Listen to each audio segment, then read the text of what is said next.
Assalomu alaykum, hurmatli YouTube kuzatuvchilar.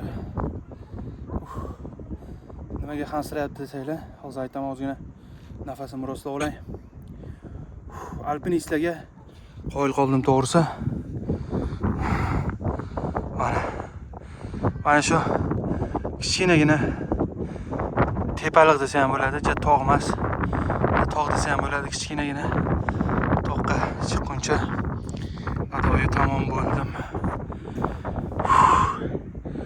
Bel уже tugadi bor-ku bel. Qanday tushib ketish o'ylayapman hozir. Yo, bismillah. Yangi kiyimlarni dabdala qilib o'tirib olganman.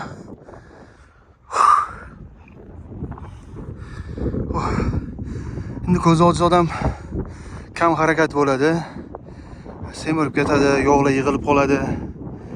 Shuning uchun ham qiyin. Endi bizga doimiy bitta sherik bo'lsa-ku, yurib ancha ko'nikma hosil bo'ladi, lekin ko'proq uydamiz, dam olamiz.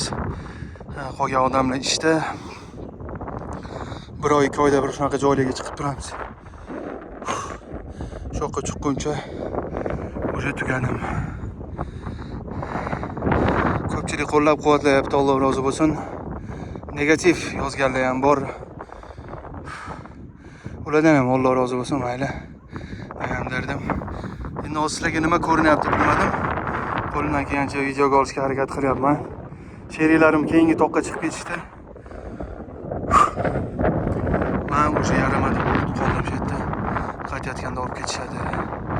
Toqqa chiqqanda обязательно suv issiqroq kiyim bo'lish kerak ekan.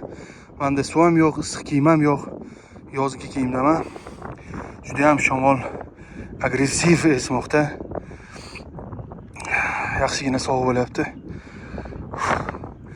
Albatta kuzatib boring, obuna bo'ling, like bosing. Yaxshi birorta ideyalar bo'lsa yozib qoldiringlar.